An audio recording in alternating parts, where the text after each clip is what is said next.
welcome to GlideFast and Pharicode on Air. I'm Lauren Jankowski, the Marketing Manager here at GlideFast and Pharicode, and I'll be moderating today's webinar. As sister companies, GlideFast Consulting and Pharicode both offer cutting-edge technology services. GlideFast is the largest exclusively dedicated consulting firm in the ServiceNow industry, and Pharicode provides technology services to federal, state, and local government organizations. Both companies are proud to be elite ServiceNow partners. Before we get started, I'd like to share about GlideFast's goal of raising $50,000 for the Joe Andruzzi Foundation. This foundation provides financial assistance to families battling cancer and the unexpected costs that come with treatment.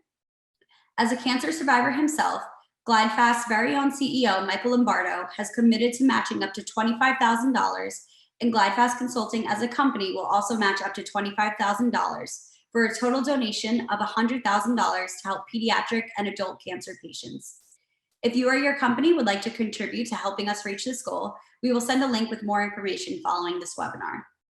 Now, I'm excited to hand things over to our presenter for today, Ashley Snyder, a Senior Technical Consultant at GlideFast Consulting. I'll be monitoring the Q&A throughout today's session, so please send in any questions as they arise, and we'll do our best to answer them. Ashley, you could take it from here. Thank you, Lauren. Hello, everyone. I'm Ashley Snyder. Like Lauren said, I'm a Senior Technical Consultant here at GlideFast. I've been working on the ServiceNow platform for a little over 5 years now. And my main focuses are IT service management, customer service management, and application development.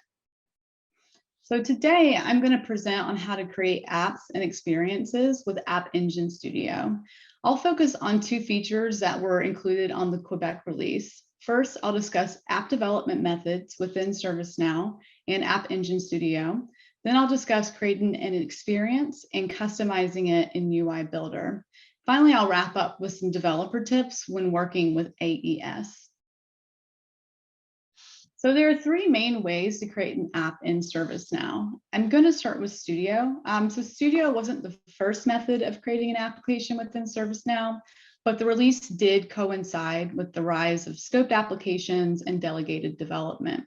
Studio can be considered more of a high-code experience compared to Guided App Creator and AES, but it's still very much in use and partners well with App Engine Studio, as you can create an app within AES and develop functionality such as business rules and script includes and things like that in Studio later.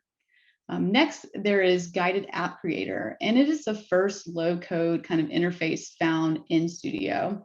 It allows for the streamlined creation of applications and their user interfaces through a guided setup experience, and allows users to easily create tables, restrict apps with roles, and create user interfaces. App Engine Studio is the latest low-code interface used to create apps in ServiceNow. It was launched with the Quebec Release, but specifically Quebec Patch 1. Just like Guided App Creator, it easily allows users to create tables, flows, secure apps, and create experiences. One thing to note is that up until the Quebec Release, you could use Guided App Creator to create workspaces, but now workspaces are created within App Engine Studio, and I'll touch more on that shortly. So just like Guided App Creator provided that streamlined experience in application creation, AES takes it to the next level by putting mostly everything to develop components of an application all in one place.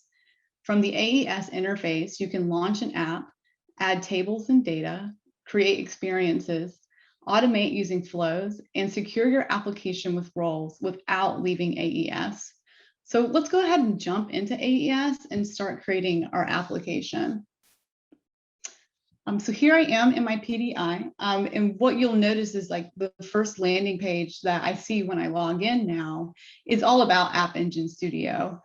They've really given you a lot of information to go ahead and research about App Engine Studio and jump in and start creating. But the first thing I'm going to go ahead and do is just click this Create App button. And just like I mentioned, there are two different methods now to create apps, and you can see we have two pathways we can take. We can use the low-code, no-code pathway with App Engine Studio, or we can actually go ahead and build it with Studio and start adding code to our application. But for this webinar, we're going to go ahead and use App Engine Studio. Awesome. So this is the App Engine Studio kind of interface or landing page, whatever you want to call it, when we jump into App Engine Studio. And there's a few things I want to kind of like show you guys before we create our first app. So the first thing is if you have an app that you've already created, you can go ahead and start adding things to it, like tables, experiences, and flows. The next section are apps that you've created in App Engine Studio. They'll all show up here. So you guys can see I've kind of been a little busy here getting ready for this webinar. And the next thing I want to point out that's really neat and what I really like is this template section. Templates are things that are released from ServiceNow right now. They're basically like kind of their applications that they've put in. And you can actually create an application from a template and kind of see everything that ServiceNow has done for things like document approval or time off. And what I really like about templates is they've added different like experiences, such as portal experiences or workspace experiences into these templates. And they've changed things like themes around, and you can look at them for things such as data resources and events that I'll touch on later. But they are just a really good reference to look at when you're learning App Engine Studio and experiences. So definitely check those out in your PDI or Sandbox environment. So I'm going to go ahead and create our first app. And this app is just going to be like an IT training request app.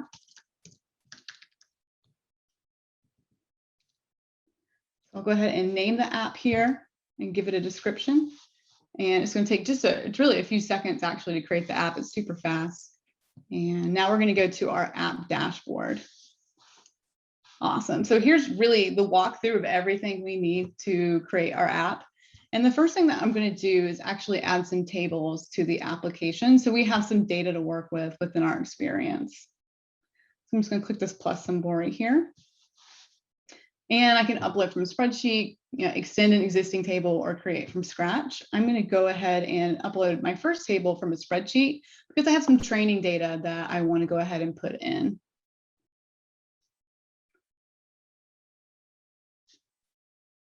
And I do want to go ahead and import the data from the spreadsheet.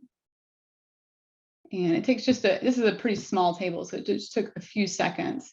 And before I go any further, I'm going to go ahead and just change some of the field types of the fields that I put in.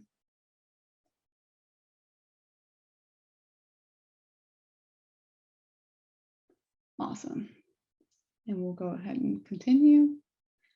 And I'm just going to name this like IT trainings. It's just a list of trainings. It'll go ahead and put a table name in for me. And I'm not going to make it extensible or auto number it for now. All right, this would take just a second to create this table. Awesome. So our table is ready. And I do want to actually make a few changes to it. So I'll just go into Edit Table. And as you can see, it goes ahead and puts a new tab in App Engine Studio for me. I don't get redirected anywhere, which is really nice. And I'm just going to make training name a display field because I do have a reference field I'm going to create later that I want to use it for. So let's go ahead and save that off. Awesome. So I'm done with that table. Let's go ahead and create the second table that we're going to use. And I'm going to extend this table from task because I might want to put some approvals and some other things in there later that task is just going to be really helpful for. Awesome. So we'll go ahead and give this a label of IT training request. And I'll go ahead and auto number the table. So it puts a prefix in there for me. I'm just going to keep everything the same for now, but you do have options to configure this. Awesome. So our table is ready. So I do want to go ahead and add a reference field into this table to reference that training table that I just created. I'm going to click Add New Field, and we'll just name it Training. Put in a reference. And we're going to reference IT trainings table. And save that off. Great. So I've added that field to the table. I do want to configure like the form view because I'm going to throw a few records in. like I said, for our experience. I'm just going to pop into the advanced view of the table here. And this is probably something you guys are more used to seeing when working with tables in ServiceNow. But like I said, it's really nice. It just throws it into a new tab for us, so we don't have to click back and forth between things. And I'm going to go ahead and lay out my form. And I'm going to just do the default view for now for this webinar and just put a few fields in that are kind of more important to me. So first I'll do open by.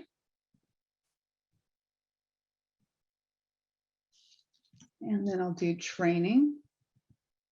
And then I'm going to go ahead and do training cost because I do want to see that as well. Awesome. I'll go ahead and save that off. Great. So we've configured the form of this IT training request table. I'm going to go ahead and just click out of here. I'm done with that kind of configuration. And I want to start putting some records into the table. So I'm going to click preview. And as you can see now, I'm taken to kind of that list view of my table within this new tab. I'm going to go ahead and click create new. And we're going to create a new record. So I'm going to throw 3 different records in to work within our experience. And we'll just call that HTML and save that off.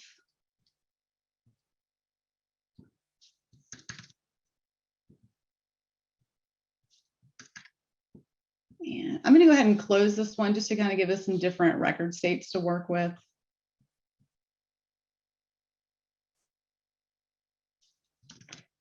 And finally, we'll do JavaScript. And this one actually has a cost associated with it when we imported the data from our spreadsheet. So I did want to kind of point out that difference here. All right, so I went ahead and set up the tables that we need for our application and have some test data in there. The next thing to do is create an experience for it. But before we start that, I did want to kind of touch base on experiences within AES. All right, so in App Engine Studio, there are 4 main experience types that can be created. So you have Workspace, Portal, which is different from the Service Portal, Mobile, and Catalog. One thing to note is that an experience can be added to an existing application, or a new application can be created for the experience itself.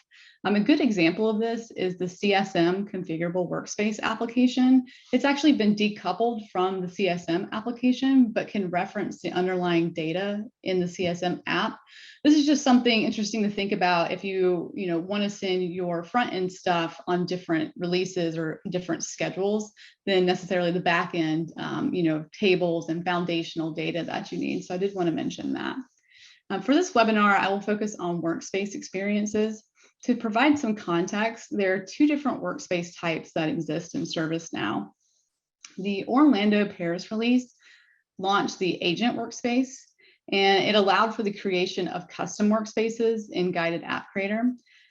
These workspaces are configurable, but they're not very customizable. Agent Workspace is still available in Quebec and may be a good candidate for launching a quick workspace with some configuration options if you're just getting off the ground with workspaces or don't need a lot of customization yet.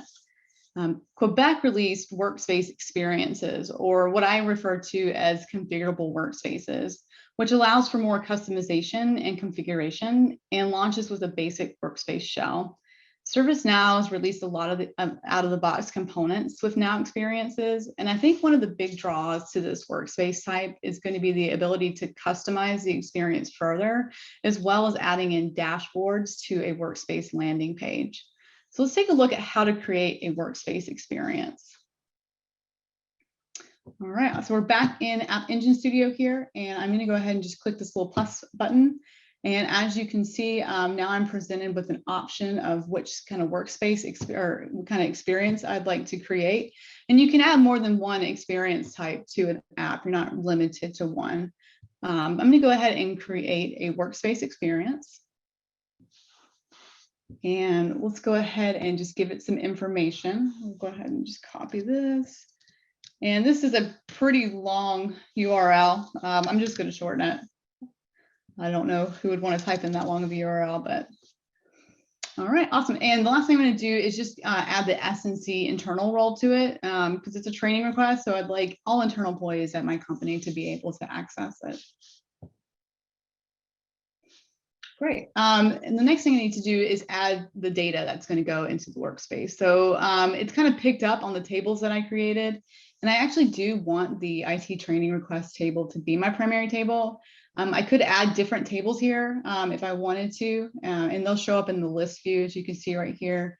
But I'm going to go ahead and just click out of this for now. We're just going to leave it at IT training request.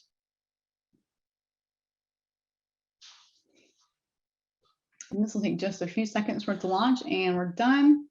And I'll show you guys before we jump in kind of what that looks like out of the box. So you guys can see as far as, what ServiceNow gives you out of the box when you go through that process. You do get this workspace shell here. You have that header menu, you have the sidebar right here. They do give you a landing page out of the box with a few components and containers configured already. And they do configure a few lists for you as well, based on that, primary and secondary option that you set. So this is what you get with just a few clicks out of the box. So we're going to go into UI Builder next and actually start configuring and customizing our workspace. But before that, I did want to touch base on UI Builder. So like there are two different versions of Workspace in ServiceNow at the moment. There's actually two different versions of UI Builder. So if you're working in an agent workspace, you're going to get a scaled down version of UI Builder that only allows you to add a few components on a landing page. The Now Experience UI Builder is what's used for AES experiences and what we'll be working with. And it contains all of the great customization and component options. This is just something to keep in mind if you hear or read about UI Builder, as there is a difference between the two. So now I'm going to jump into the experience I created with AES in UI Builder and provide a quick tour of the interface and then place some components on that workspace landing page. All right, so we're back here in AES. I'm going to go ahead and just click right here and click Edit. And this actually loads UI Builder right within the AES interface itself, just in a new tab, which is great. I don't have to go anywhere else. I'm still here. And while this is loading, I will tell you what we're going to do is just do a quick walkthrough of UI Builder. This is definitely something to look at the documentation and the training resources, as there is a lot of different things that you can do with UI Builder. And I'll really just be touching on some very high level definitions of some of the things that we're going to be looking at. So the first thing I'll discuss is our page. So a page is anything that's housed within that app shell. So when I say app shell, the sidebar and the header of the workspace.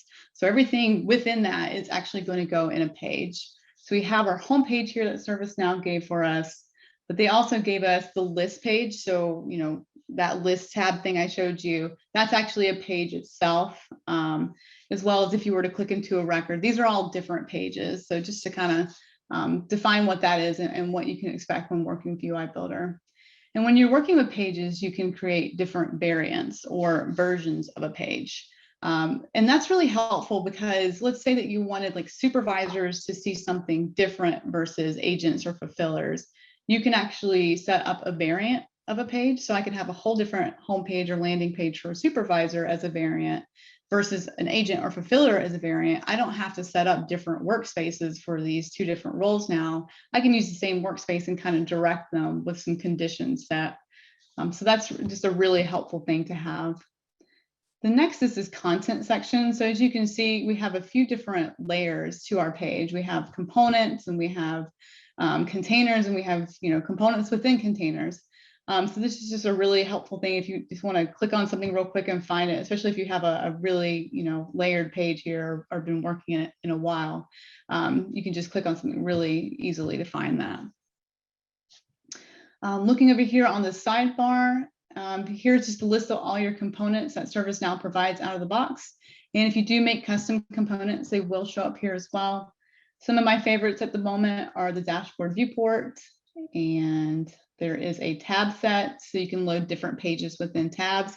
you can combine the two together and get that really great tabbed dashboard experience that you are used to when working with platform dashboards, and put that in your workspace. So that's a really cool thing to take a look at. The next thing is this data icon. So data resources are how data gets to your components. Components aren't hard-coded with scripts. They're not hard-coded with sysids. You actually bind data to a component using data resources. And that's really what makes your components reusable across the board, because you don't have to change any scripts and do anything to make sure that they're getting data. So this is one of the things that's definitely worth reading the docs about to understand more. And the next is client state. So client state, again, it binds data to components. You can do it on load, on page load, or with events. And then the last thing is client scripts. So client scripts allow for client-side manipulation of data, and they're mainly used in conjunction with like events. So you could use a client script, based upon an event to set your client state parameter, and your component gets that data based on that client state parameter. To just kind of give you guys an idea of how that works. So let's go back to our page. We'll click out of here. The next thing I'll discuss is this configuration panel over here on the right side. So each container and each component are going to have its own configuration options. So right now I'm in a container, and I have different options for this particular container type. I can set a layout on a container and drop different components into different columns. I can set events. If I click into a component itself, now I have different configuration options for that component type. I can set CSS, and I can set events. So like I said, each of these varies depending on what kind of component that it is. So now that we've kind of taken a tour of UI Builder, I'll go ahead and just change a few things around, and then we'll launch our workspace and see how it looks. So the first thing I'm going to do is just kind of replace some of this out of the box stuff to things that make a little bit more sense. We'll do like all requests up here, or like all requests at a glance.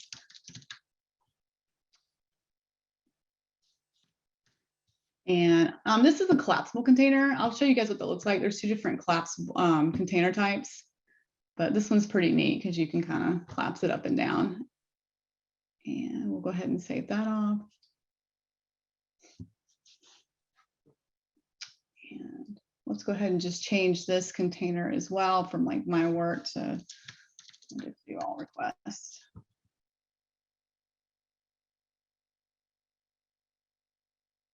Great. So now we have a simple list component, and I'm just going to name this actually open request, and we're going to add another component called like close request in just a moment. And as you can see, it's already filtering to my IT training requests table, but I do just want to change that filter around a little bit for this demo and remove this assigned to as me.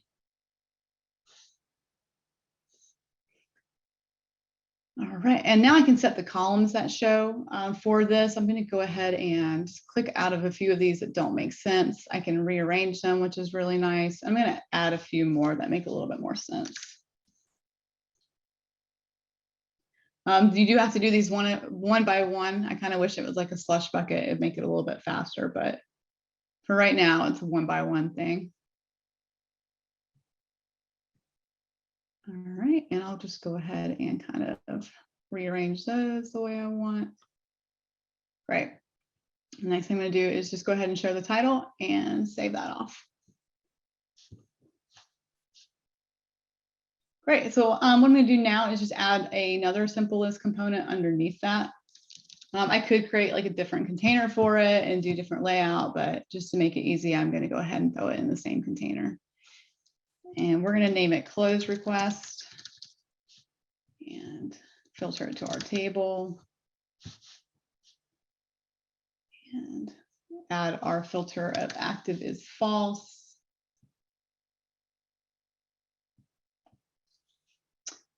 And I'm going to go ahead and add those same columns to it.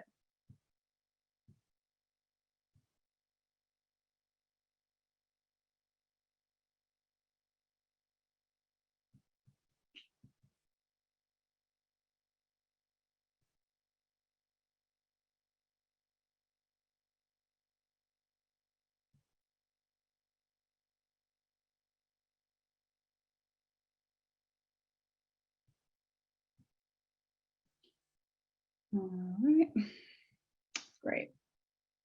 And this one is ready to save off. Actually, I can see these are kind of close together. I could do some different things like containers and layouts and stuff. But for now, we're just going to go ahead and throw some simple CSS in there so you guys can see what it looks like. I'm just going to give it a margin top of like 25 pixels and save that off.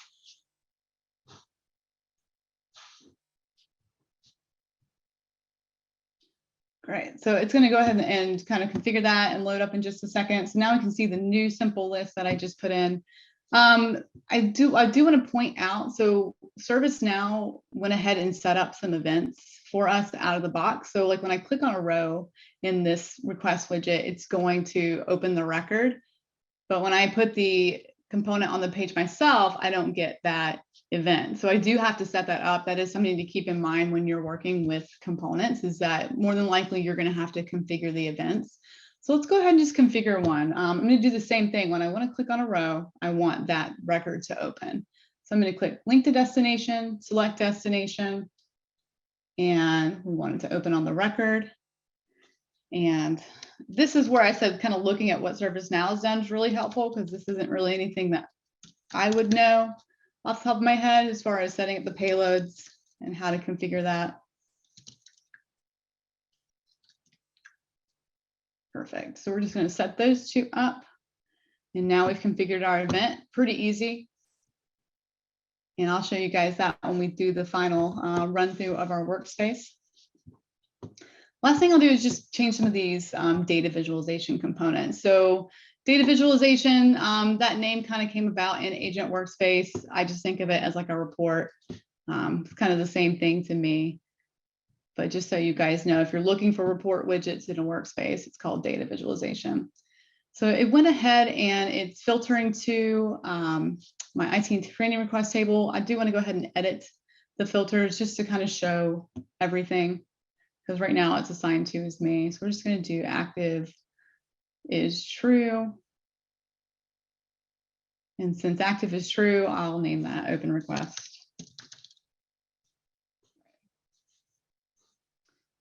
And I do have like a little presentation tab here. I can actually change the color of this single score report. I forgot to mention. So these are all single score reports. You can go add in and add like pie charts and bar charts. There are different charts that you can add in, just like reports. We're going to go ahead and save that off.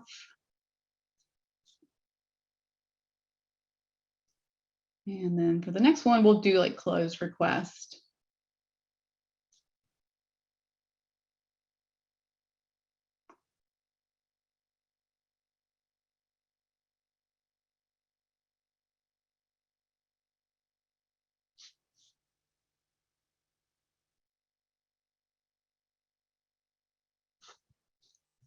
We can see that that CSS training that I set to closed is showing up here.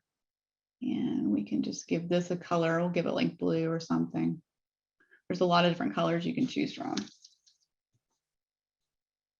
Great. And then the last one, I'll do like training with the cost. Definitely want to see that in this workspace at a glance.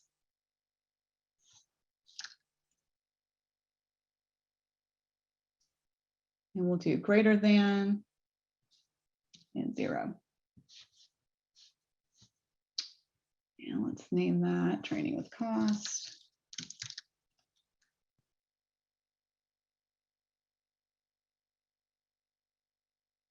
And we'll give that one like a really like bright red.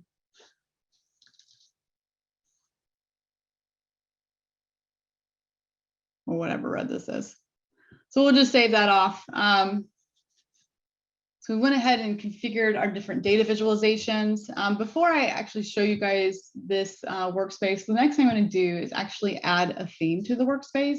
So like I showed you, it kind of gives you that green kind of layout that ServiceNow provides out of the box. But I'm going to go up here into menu, edit experience settings. And here's where you can do some of the general configuration of a workspace. So I can change the name and the path. Here's my branding and theming. So it launches with the starter workspace theme. I have already configured a theme for this demo that I'm going to put in. You can reuse themes across workspaces and across different scoped applications. So if you have one for your company that you like using, you can use it on different workspaces. The next thing is side navigation. So you can put different links on the sidebar. Let's say that you wanted to link out to like a specific knowledge base or something, you could put that here. And the final thing is utilities. So we have notifications, and you can configure global search for the workspace here. So I'm going to save all my changes, and now we're just going to take a look at our finished product.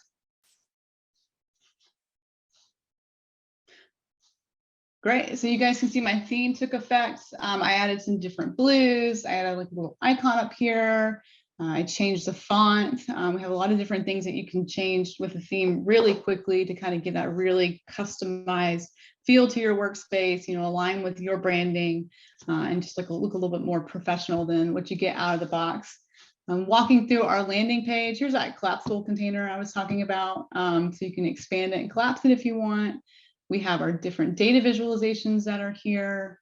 We have our lists that are here. And if I click into this number right here, it will open up the record for me based on that event that I created. So all of that, you know, this webinar, we're at about 30 minutes now. We've already, to kind of summarize, we've already created an app. We put some tables in our app. We gave the tables data. We created a workspace experience. We've already modified our landing page so it makes a little bit more sense to us. And we gave our workspace a theme, and got to this point in a relatively quick amount of time. So what I want to go ahead and discuss next is just a few developer tips when working with AES and experiences. So here's some of my top tips. You know, working with experiences, especially like workspace and even that new portal experience, try to stick out of the box for your first iterations of your experience. This is going to be new for a lot of users, and there's a lot of power behind it and a lot of customization that you can do. And while custom components are an option, they will require development overhead and will need to be supported by a developer and won't receive any updates from ServiceNow. So try and see if an out-of-the-box component will work for your needs before making things a little too complex. And then as your experience matures and your process around development for your experience matures, then go ahead and work in those custom components. My next one is to spin up a PDI or a sandbox and go ahead and start playing around. I recommend installing the CSM configurable workspace and some of the template applications I mentioned, just to see how ServiceNow implemented their experiences and to get ideas and understand how things such as events and data resources work. The last thing is, as you work through your pages, there's going to be multiple layers of components like I showed you. Get in the habit of just naming them so you can look at your layers right away and detect what you need, rather than having like data visualization 1 and data visualization 2. You'll know exactly what report that is or whatever you need. It just really helps when your pages get a little bit more complex. And finally, you saw me saving my pages early and often. This just comes from my personal experience working with pages. There have been times where I've clicked out of something or just something happened with my browser and I kind of lost my work. And we're still in the early release of UI Builder, so things can happen. So just go ahead and get in the habit of saving things early and often. So I hope I provided a good overview of what AES is, what it looks like, how to decide when to use it versus other methods. I'm going to now open up the webinar for any questions. Awesome, Ashley. Thanks for that. It looks like we do have one question that's in here. Are these features only available in Quebec?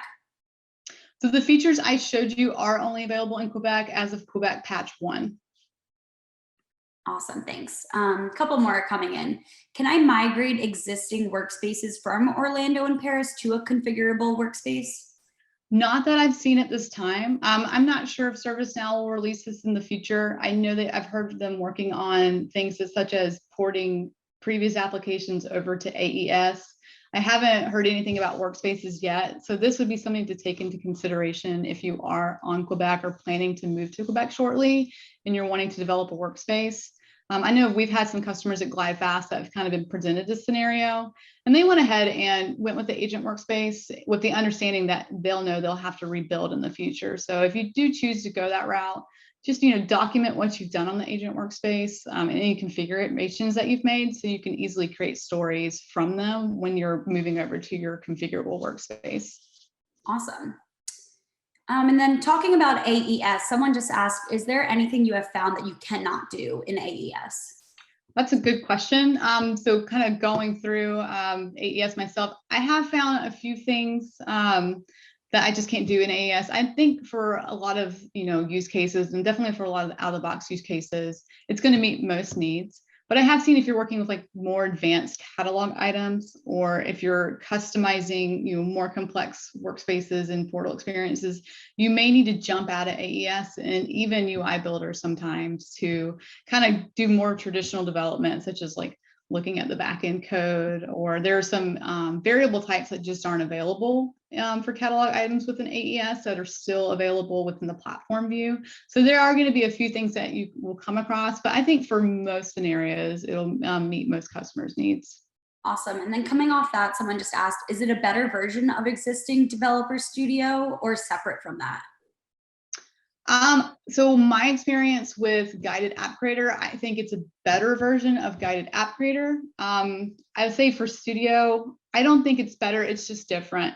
Studio is more of that high code experience where I jump in and start creating all my different layers of my application right away. Personally, for me, I think I'm going to start out creating my apps in AES unless there's some need to create them in Studio. And then when I need to add business rules and more complex scripts, then I'll hop over into Studio and do that. Great. And then someone said, are these considered custom applications when built on core product functionality? Are additional licenses required to use the apps built in AES? That's also a good question. So these are scoped apps, just like when you create scoped apps in Studio or Guided App Creator, they are their own scoped applications. Always check with your rep about any kind of licensing questions. Mm-hmm. Awesome. Lots of questions coming in now. Can I create a workspace in UI Builder for incident process because of limitations in existing ITSM agent workspace? Yeah, you could do that. You could definitely create let's say you create your own workspace experience on the app its own. You can reference those incident tables. I can't speak to any licensing on that, but technically you can reference those incident tables and set up your own workspace to do that. I've done a lot of stuff with like case management where I just look at the case tables and don't touch case management. So you could definitely do that. Great. Okay, we'll do 2 more questions. Are we able to use custom workspaces on out-of-box delivered functionality like project management? So right now, what I've seen is you can only use custom workspaces on apps within AES. I've heard some rumors about ServiceNow allowing you to, port things over or convert them over into AES. So that I don't know right now. That would be definitely something to kind of be on the lookout for with the Rome release, or even, checking with your account rep. Awesome. And then last question we have here, are there materials or training that you recommend? Definitely. So ServiceNow has embedded a lot of great content right within AES in that interface. There's a lot of good stuff on the developer site. I know that the ServiceNow developer program has been doing blogs and live coding happy hours where they're diving into this stuff. So there's just a lot of stuff out there. I definitely recommend checking them out. It's the things that I checked out when I was learning this myself. All right, well, I think that's all the time we have for questions today. Thanks so much, Ashley, for answering all of those. And I'd just like to thank everyone for joining today's webinar. We hope you enjoyed the session. If you have any more questions, feel free to reach out to Ashley at ashley.snyder@glidefast.com. Also, you can check out her personal blog that she has at ashleysn.com. Thanks to everyone, and we hope that you enjoy the rest of your day.